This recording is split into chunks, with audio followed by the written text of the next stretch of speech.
የምናገርበትን ርዕስ አስቀድሜ ልናገርና የምንነሻ ቃሉን ደግሞ አነብላችኋለሁ።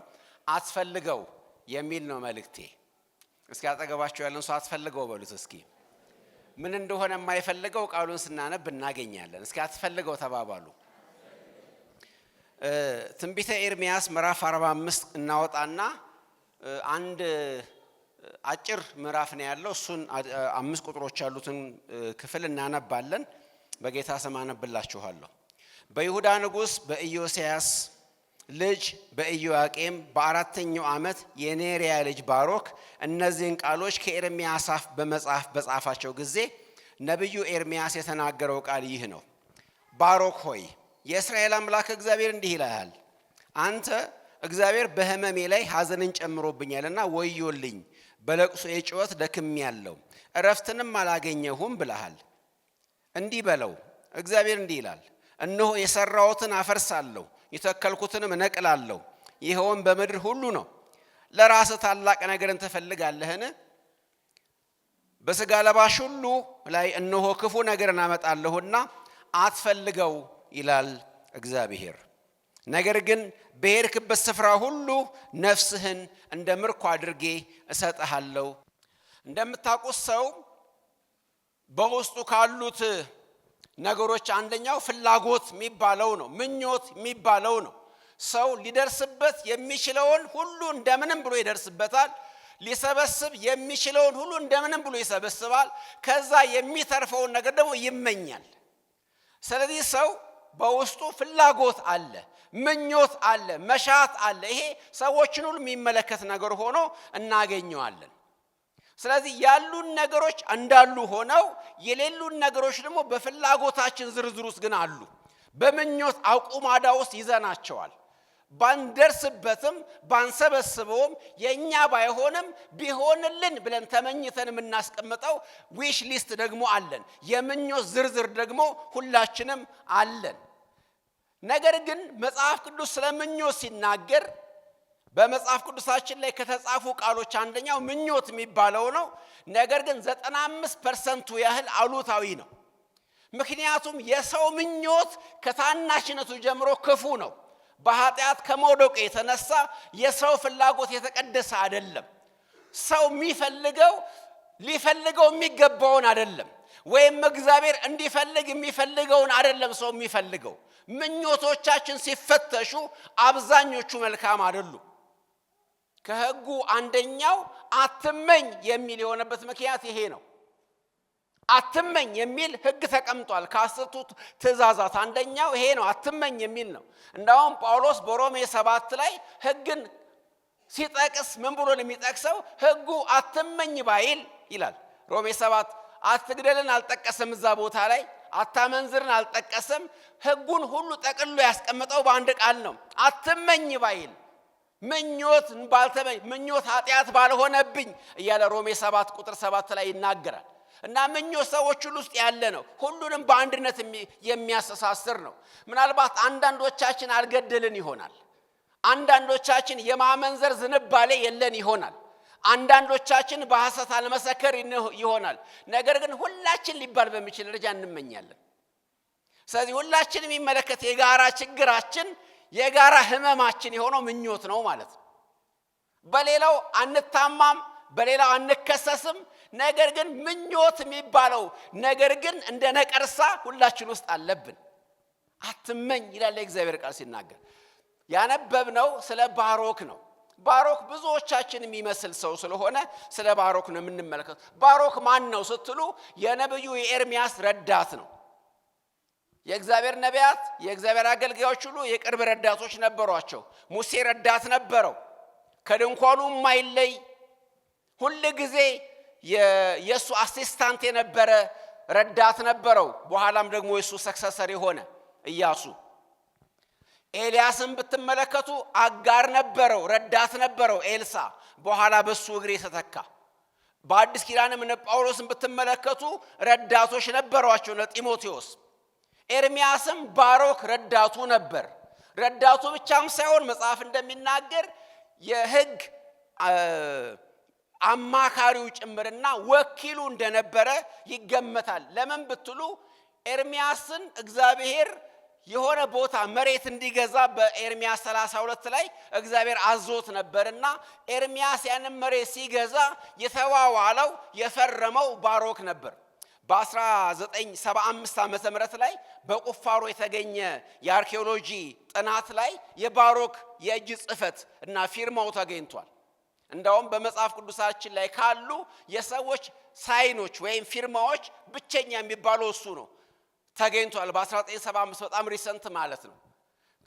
የባሮክ ኤርምያስ 32 ላይ ያለውን ኤርምያስ መሬት ሲገዛ ውሉ ላይ የፈረመበት ሸክላ ላይ ነው። እንግዲህ በሸክላ ዕቃ ላይ የባሮክ የእጅ አሻራ ተገኝቷል እዛ ቦታ ላይ እና የቅርብ ረዳቱ ነበር፣ አማካሪው ነበር፣ ወኪሉ ነበር።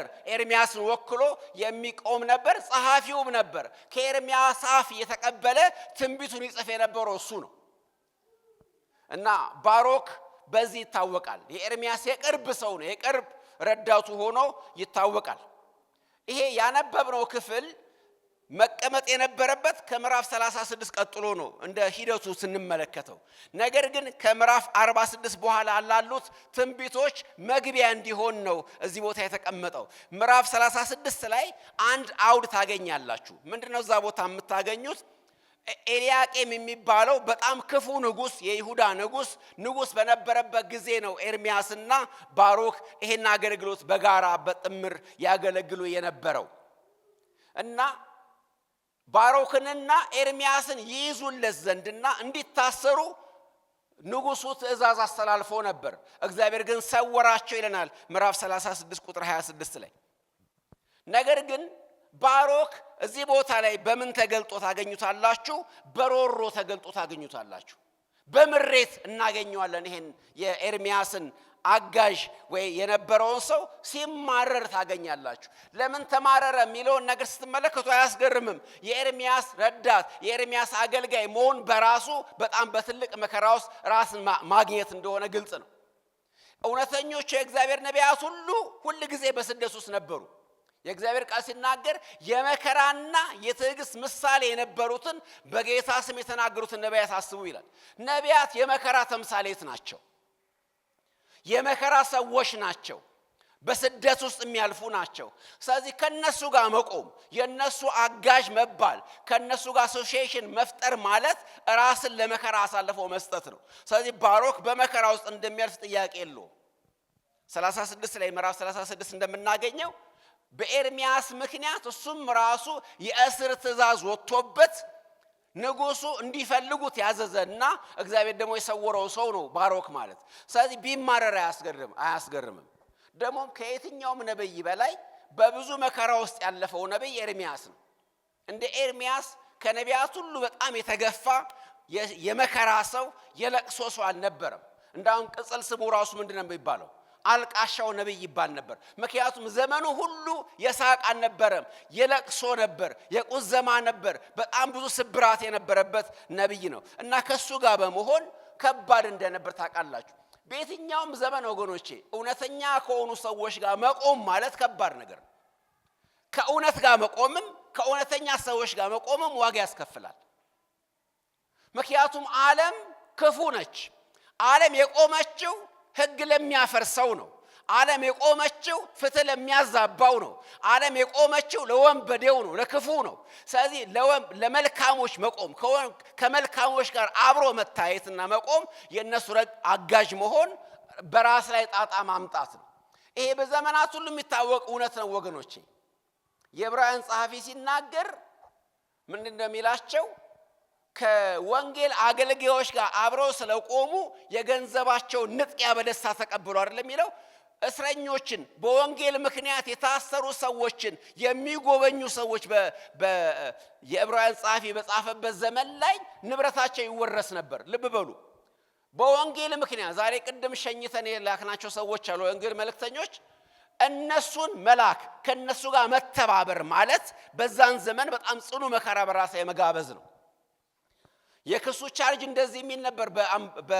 ለምሳሌ ዕብራውያን ምዕራፍ 10 ላይ የተጻፈውን ስንመለከት ከወንጌል መልእክተኞች ጋር አብሮ የቆመ እነሱን ያገዘ ሲታሰሩ ስንቅ ያቀበለ ሰው ንብረቱ ይወረስ ነበር። እና ይሄን ሲወረሱ የዕብራውያን ክርስቲያኖች የገንዘባቸውን ንጥቂያ በደስታ ተቀብለዋል ይላቸዋል የዕብራውያን ጸሐፊ ሲናገር። ምን ማለት ነው? ከእውነተኛ ሰዎች ጋር መቆም በዚህ ዓለም ሽልማት አይደለም ያለው፣ ቅጣት ነው ያለው፣ መከራ ነው ያለው፣ ስደት ነው ያለው፣ ጦስ ነው ይዞ የሚመጣው።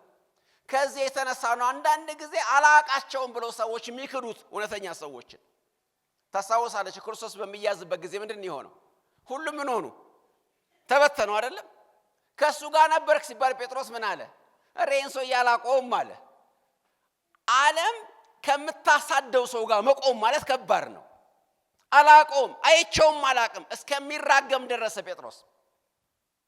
ከእውነተኛ ሰዎች ጋር መቆም በራሱ ትልቅ መከራ ውስጥ መግባት እና ባሮክ ቢያማርር አያስገርም። ጽኑ መከራ ውስጥ ገብቷል። ስለዚህ ሐዘኔ ላይ እግዚአብሔር መከራ ጨመረብኝ የሚል ምሬት ውስጥ ገባ። ነገር ግን ደግሞ መጽሐፉን ስንመለከትና አጠቃላይ ዳራውን ስንቃኘው ባሮክ የተሻለ ምርጫ ግን ነበረው። እንደ ሰው ካየ ነው ባሮክ ምንም እንኳን የኤርሚያስ የቅርብ ረዳት ቢሆንም የኤርሚያስ ጸሐፊ ቢሆንም ስሙ የሚያዘው ከኤርሚያስ ጋር ቢሆንም ነገር ግን ደግሞ የሥጋ ወንድሙ በቤተ መንግሥት ውስጥ ኃላፊ የነበረ ሰው ነው። እንዴት እድል ነበረው ብላችሁ አስቡ እስኪ። ቤተ መንግሥት ኃላፊ የነበረ ወንድም ነበረው። ላንብብላችሁ ምዕራፍ 51 ቁጥር 59 51 59 ላይ እንደዚህ የሚል ቃል አለ። የመሳያ ልጅ የኔሪያ ልጅ ሰራያ፣ የኔሪያ ልጅ ሲባል የኔሪያ ልጅ ነው። ባሮክም ራሱ ወንድሙን ነው አሁን የምናነበው። የኔሪያ ልጅ ሰራያ የይሁዳ ንጉሥ ሴዴቅያስ በነገሰ በአራተኛው ዓመት ከእርሱ ጋር ወደ ባቢሎን በሄደ ጊዜ ነቢዩ ኤርምያስ ያዘዘው ቃል ይህ ነው። ሰራያም የቤት አዛዥ ነበር ይለናል። ሰራያ የቤተ መንግሥት አዛዥ ነበር። ስለዚህ ብዙ የመጽሐፍ ቅዱስ ተማሪዎች እንደሚያምኑትና እንደሚገመተው ባሮክ የፈለገው ታላቅ ነገር የተባለው ነገር ምንድን ነው? ወይም የተፈተነበት ነገር ወደ ቴምፕቴሽን ውስጥ የገባበት ነገር እዚህ አልቃሻው ነቢይ ከሚባለው በመከራ ከሚፈለገው ሰው ጋር አብሮ ከመቆም በወንድሙ አማካኝነት ስልጣን ማግኘት የሚችልበት ሊያልፍለት የሚችልበት እድል ነበረው ባሮክ። ምክንያቱም ወንድሙ ቤተ መንግሥት ነው። የቤተ መንግሥት ቁልፍ ሰው ነው። ሹመኛ ነው እዛ።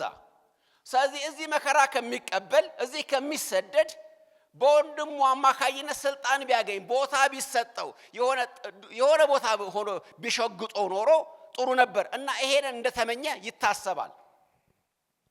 ይሄ ነገር ደግሞ አዲስ ነገር አይደለም። እንዴት ብላችሁ ብታስቡ እንደምታውቁት ሰው የሆነ ቦታ ላይ ዘመድ ካለው በሱ አማካኝነት ፌቨር ሊደረግለት ይችላል። እንደውም አስቴር መጽሐፍ ላይ አስቴር መርዶክዮስ እንዴት እንዳሾመችው ሲናገር አስቴር 8 ከ1 እስከ 2 ላይ ምኗ እንደነበረ ስለነገረችው ለንጉሱ የሃማን ቤትና ንብረት ለመርዶክዮስ ሰጠው ይላል።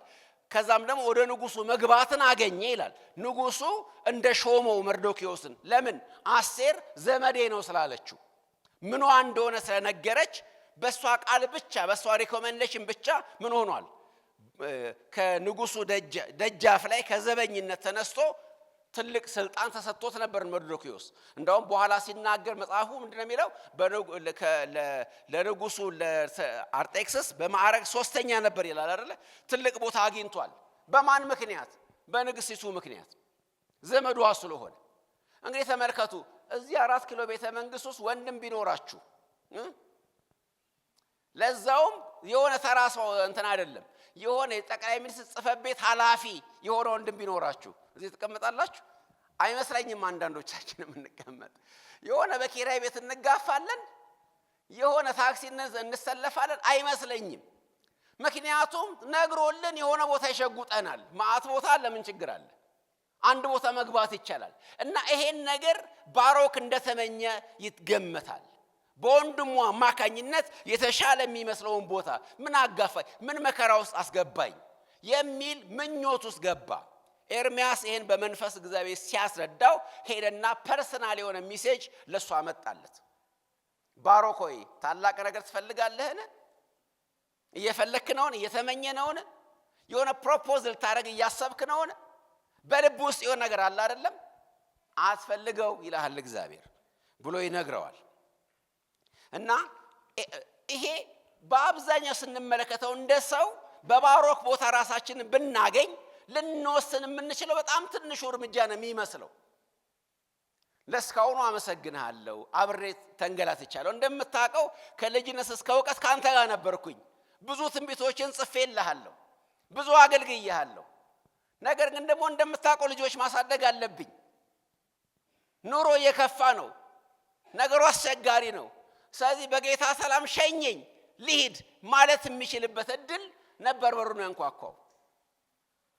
ነገር ግን እግዚአብሔር ጣልቃ ገባ፣ እግዚአብሔር ቀደመ እና ምን አለው እግዚአብሔር? እየፈለክ ነው አትፈልገው። ለምን? ላፈርሰው ነው። ያን የምትፈልገውን ፖዚሽን ላጠፋው ነው፣ ላፈርሰው ነው። ጥቂት ነው የቀረው፣ አንድ ሐሙስ ነው የቀረው። ስለዚህ አትፈልገው። የተከልኩትን አፈርሳለሁ። እግዚአብሔር የይሁዳ መንግስት የተከለው እግዚአብሔር ነው። አሁን ግን ሊያፈርሰው ነው።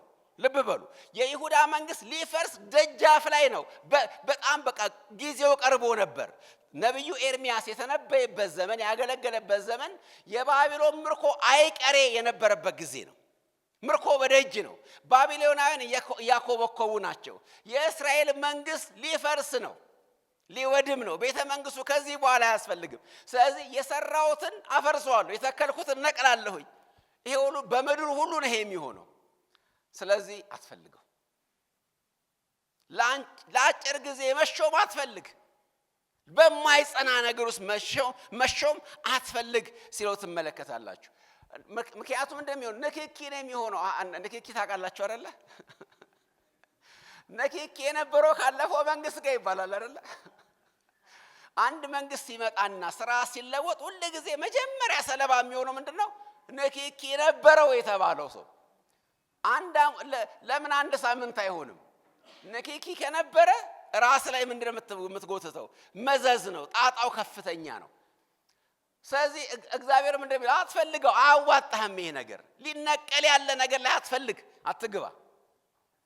ሌላውን ነቢይ ደግሞ ላሳያችሁ፣ ዳንኤልን። ዳንኤል እንደምታውቁት ህልም ፈቺ ነው። እግዚአብሔር ጥበበኛ ያደረገው ሰው ነው እና በአስቸኳይ ቤተ መንግስት ተጠራ። የሆነ ንጉሱን ያስጨነቀው የንጉሱን ወገብ የፈታ አንድ አስጨናቂ ነገር ነበር። ግድግዳው ላይ ተጽፏል አለ አንድ ጽሑፍ። ቃላተኞቹ፣ አስማተኞቹ፣ ጠቢባኑ ሁሉ ሊፈቱ አልቻሉም። ዳንኤል ግን ይችላል። በአባት ዘመን እኮ እንደዚህ አድርጓል፣ የአባትን ህልም ፈቷል ሲባል አስጠራው። እንደው ምን አለ? ይሄን ለሚፈታልኝ ሰው ሹመት እሰጣለሁ። ስንተኛ አረጋዋለሁ? ሶስተኛ ሰው አረጋዋለሁ፣ እሾመዋለሁ የሚል ነገር ተናገረ። ዳንኤል ምን አለው? ሹመት ሌላ ስጥ፣ አልፈልገውም። ህልሙን ግን እፈታልሃለሁ ማለት ጽሑፉን ተረጉምልሃለሁ፣ ነገር ግን አልፈልገውም ሹመትን። ምክንያቱም በዛሽ ሌሊት ይገደላል ብልጣሶር፣ በዛሽ ሌሊት መንግስት ይገለበጣል፣ በዛሽ ሌሊት አሶር ማነው ሜዶንና ፋርስ የሚባል መንግስት ይመሰረታል። የባቢሎን መንግስት ኮላፕስ ያደርጋል። ስለዚህ ለሶስት ሰዓታት ለአራት ሰዓታት መሾም አልፈልግም ዳንኤል። ለሶስት ሰዓታት ያህል ክቡር ምናምን አቶ ምናምን መባል አልፈልገውም። ሌላ ሰው ስጠው፣ ዝም ብዬ በነጻ እፈታልሃለሁ አሉ። ወገኖች ሊፈርስ ባለ ሊጠፋ ባለ ነገር ላይ መሾም ምን ትርጉም አለው? እንደዚህ አይነት ነገር ፈለገ ባሮክ። አትፈልገው፣ ልነቅለው ነው፣ ላፈርሰው፣ ላጠፋው ነው። አትፈልገው። እንዴት መገላገል ነው እንደዚህ አይነት መልእክት ማግኘት ወገኖቼ? እዚህ ምድር ላይ አንድ ነገር ቫልዩ የሚሰጠው ዋጋ የሚሰጠው በምኑ ነው ብትሉ፣ አንደኛው የቫልዩ የሚሰጠው አንድ ነገር ዋጋው ወርዝ የሚያደርገው ከምን የተነሳ ነው? ከቆይታ አንፃር ነው። ታውቃላችሁ አይደል? ነገር አንድ ነገር ዋጋ ምን ተምንለት ይቆያል አይቆይም ነው። አሁን እንኳን እዚህ ከተማ ውስጥ ቤት እንዴት ነው የሆነው? መሬት ቦታ ጥንቡን ጣል አይደል የሚባለው? ለምንድን ነው? ምን ይታወቃል? ነገ የሚፈርስ እኮ ነው። ይሄ ቦታ እኮ 200 ሚሊዮን ነበር የሚባለው፣ አሁን በ30 ተወስዷል ይባላል። አይታወቅም እንደሚሆን። ነገ ይፈርሳል።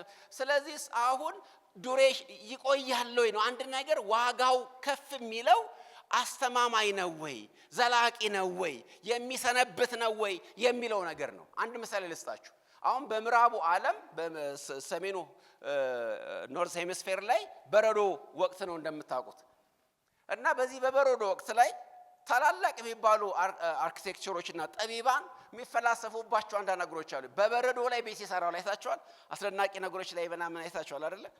በበረዶ ላይ ቤት ይቀርጻሉ። ስታዩዋቸው የሚያስደንቁ ቤቶች። ለምን መሰላችሁ? እነሱ ለፎቶግራፍ ነው የሚነሱት፣ ሌላ ነገር አይደለም። ምክንያቱም ያንን ቤት ዋጋ ከፍሎ የሚገዛ የለም። ክረምት ሲመጣ ይቀልጣል። ማን ነው? በጋ ሲመጣ። ስለዚህ ለሶስት ወር ቤት መግዛት የሚፈልግ የለም። ለአይንም ነው፣ ለካሜራ ነው፣ ሌላ ነገር አይደለም። ይሰራል።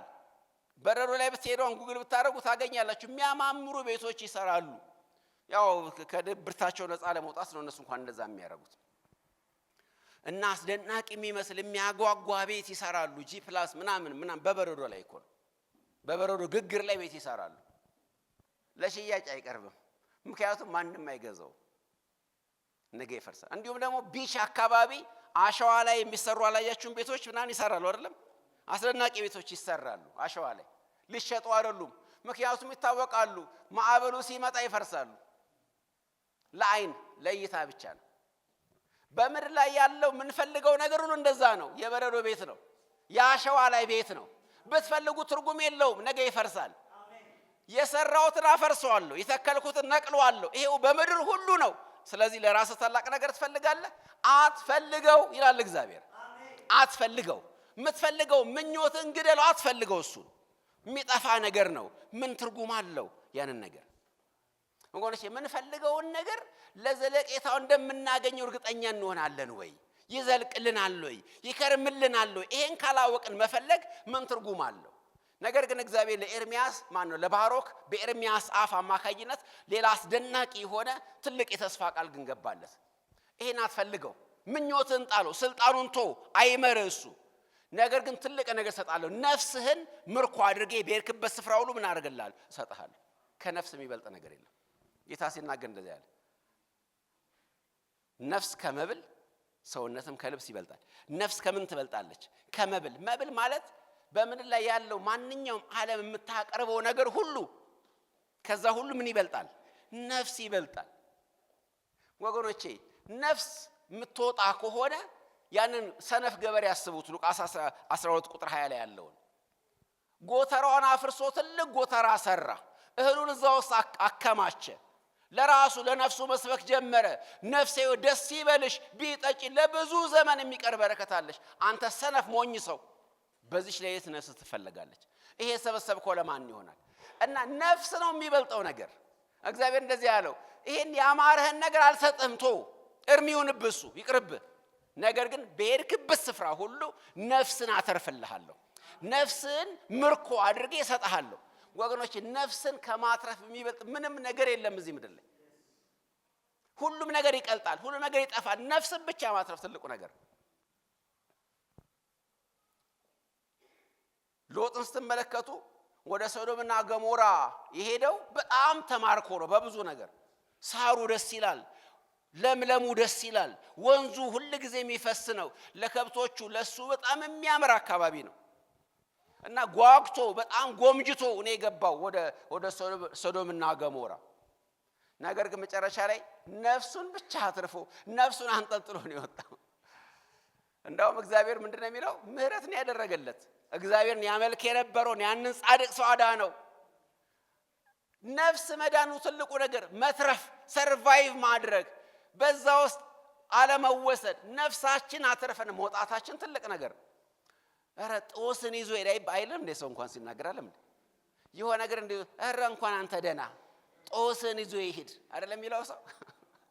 እውነት እኮ ነው። ምን ይጠቅመናል የምናከማቸው ነገር? እንጆይ እንደምናደርገው ሳናቅ ብናከማች ምን ትርጉም አለው? የዚህ ዓለም ሩጫ በጣም ያስቃል። ሰዎች ሌትና ቀን ለፍተው ደክመው ምን ብለው መጨረሻ ላይ ሳይበሉት ይጠፋሉ፣ ይሞታሉ። ያ ሁሉ የተለፋበት፣ ያ ሁሉ ከሰው ጋር የተቆራረጡበት፣ ሰውን እንደ ጭዳ አሳልፈው የሰጡበት ያ ነገር ሳይበሉት ይሞታል።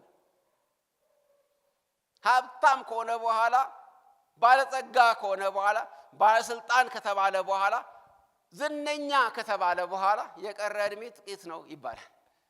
ምን ትርጉም አለ? መታከማቸው ላንተ ካልሆነም ይጠቅማል።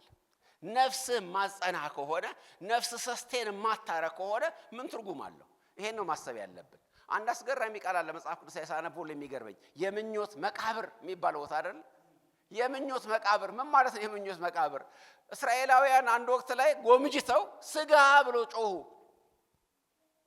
እና እግዚአብሔር መናቃቸው ነበርና እግዚአብሔርን ምን አላቸው? በቃ በአፍንጫችሁ እስኪወጣ ትበላላችሁ አላቸው።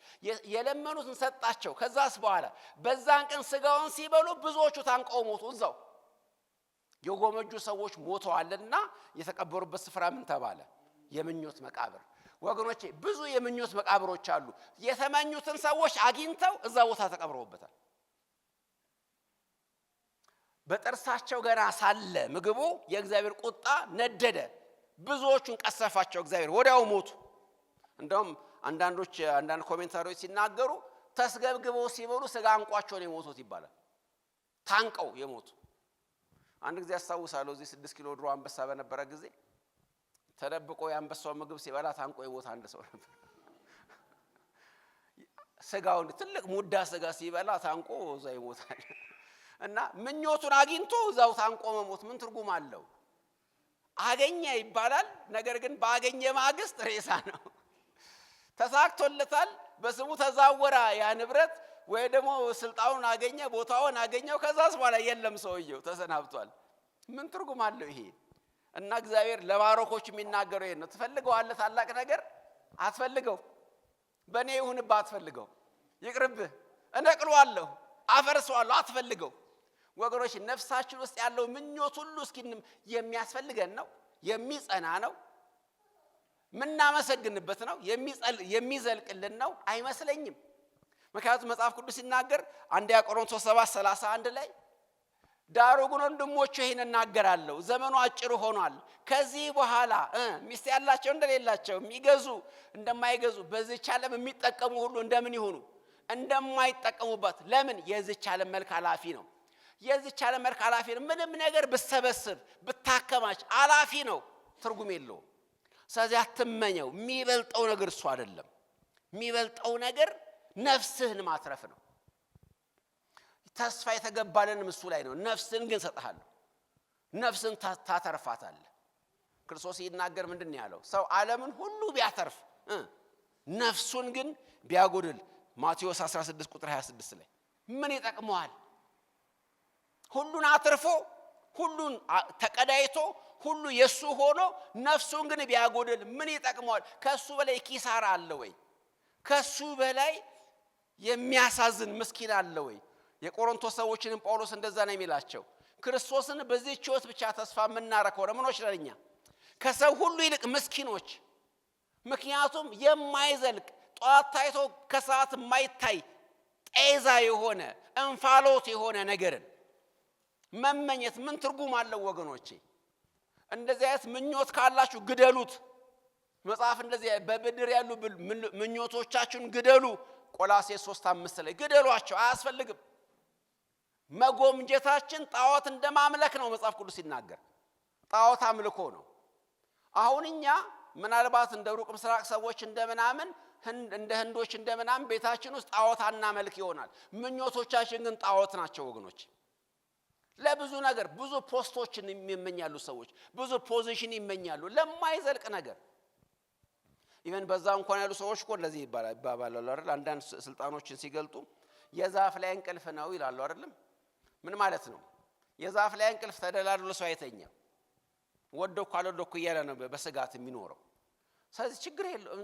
ይሄ የምንመኘው ነገር ሰው ላይ ስናየው የሚያስጎመጀን ነገር ብናገኘው ምንም አይደለም፣ ባዶ ነው ውስጡ።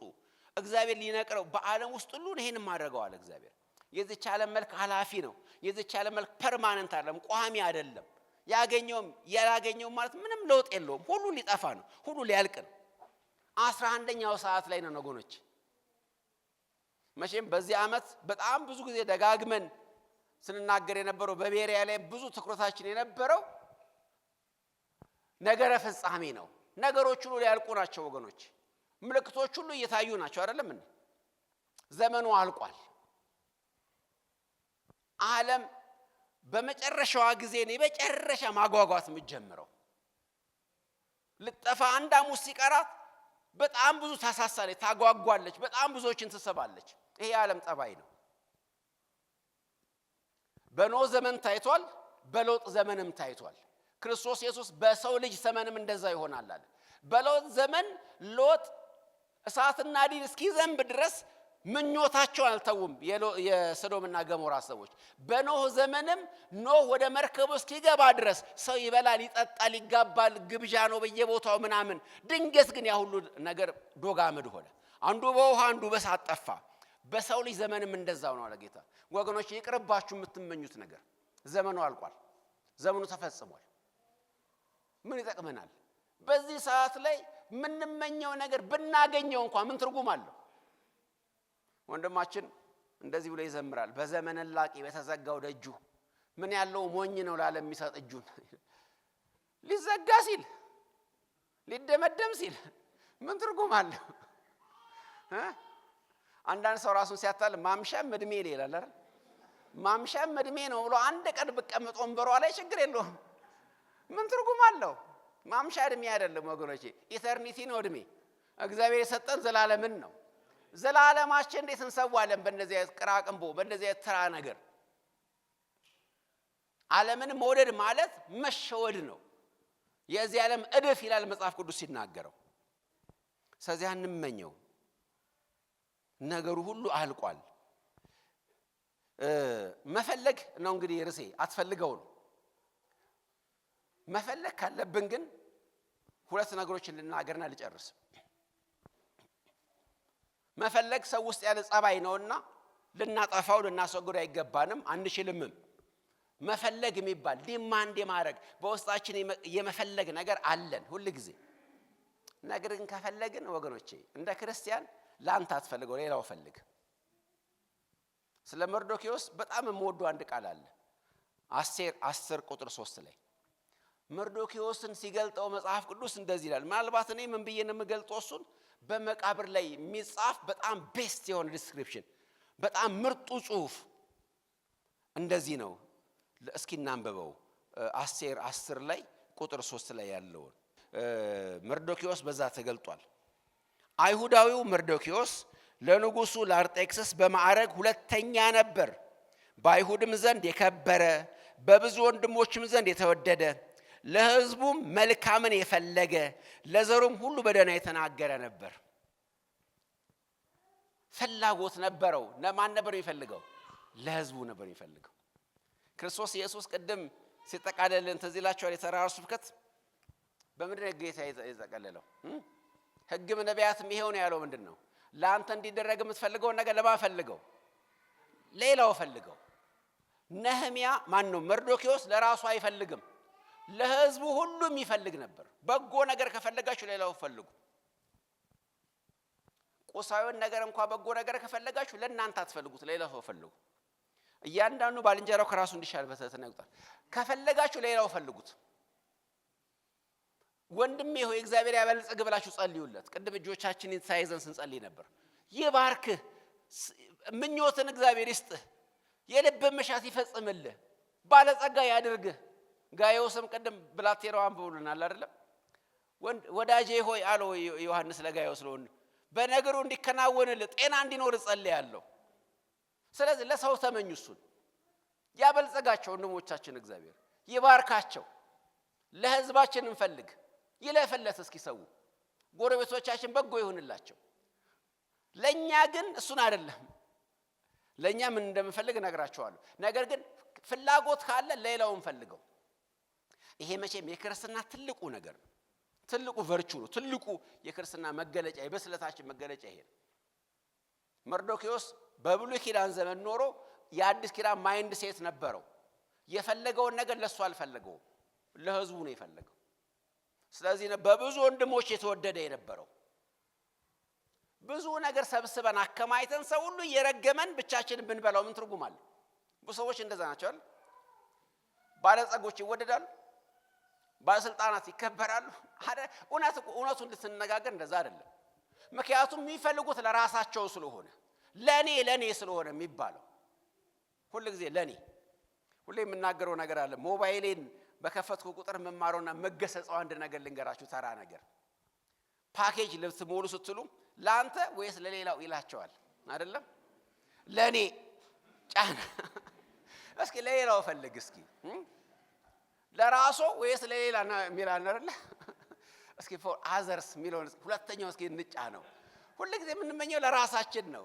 ስትንበረከኩ ለራስ ለሌላ ለሱ ለገሌ ያድርግለት ለህቴ ለወንድሜ ማለትን ልመዱ። መርዶክዮስ ይፈልጋል፣ ግን ለሱ አይደለም የሚፈልገው፣ ሌሎች ነው የሚፈልገው።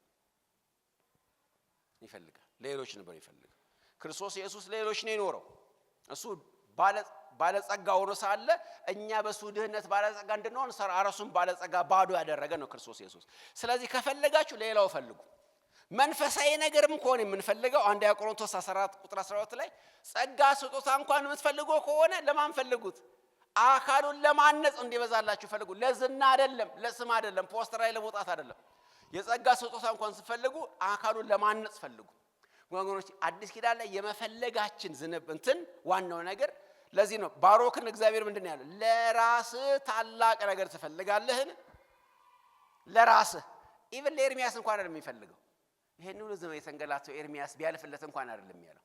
እኔ ሽል ብዬ ቢያልፍልኝ አብሮ የተንገላታውን ሰው እንኳን አይደለም የሚያስበው፣ ለራሱ ነው የሚያስበው። እና ለራስህ ትፈልጋለህ አትፈልግ፣ ለወንድምህ ግን ፈልግ፣ ለጎረቤትህ ግን ፈልግ፣ ለእህትህ ግን ፈልግ። መንፈሳዊ ነገርም ስትፈልግ ሌላው ፈልግ። በዚህ ነው የምጨርሰው። ይሄን በጎ ፍላጎት ይሄን መልካሙን መሻት ስጋ አይሰጠንም። ምክንያቱም የኛ ስጋ የወረደ ስጋ የወደቀ ስጋ ነው። ዲፎልቱ ለኔ የሚል ነው። ቀደም እንዳልኳችሁ ሺህ ስብከት ይሰበክ ሺህ ተግሳጽ ይምጣልን እንደሚጠፋ እንኳን እያወቅን ለራሳችን የምንፈልገው ሁሉ ነገር ከዚህ ከስጋ ቅኝት ውስጥ ካልወጣን በስተቀር ምን ፈልገው ሁሉ ለራሳችን ነው። ምን ሮሮጠው ለራሳችን። ሰው ራስ ወዳድ ነው። ነገር ግን ስለ በጎ ፈቃዱ መፈለግንም ማድረግንም በእኛ የሚያደርግ እግዚአብሔር አለ። ያ ፍላጎት ግን ቅዱስ ፍላጎት ነው። በዓለም እንደ ብርሃን ለመታየት ያዝቅ ይልና በሚጠፋው ዓለም ላይ በዚህ ጠማማ ትውልድ መካከል በዚህ ዘማዊ ትውልድ መካከል ብርሃን ለመሆን መፈለግ፣ ጨው ለመሆን መፈለግ፣ መፍትሄ ለመሆን መፈለግ ከሆነ እሱ ቅዱስ ፍላጎት ነው። ስለዚህ የፍላጎት ሽፍት እናድርግ ዛሬ። ታላቅ ነገር ለራሳችሁ ትፈልጋላችሁ አትፈልጉት? እግዚአብሔር ነው የሚላችሁ አትፈልገው። ካንስል አድርግ ያንን ፍላጎት። አልፈልገውም ብለህ ዝጋው። ነገር ግን በጎ የምትለው ነገር ለወንድም ፈልገው። በጎ የምትለው ነገር ለቤተሰብ ፈልግ፣ ለምድር ፈልግ። የጌታ ስም ብሩክ ይሁን።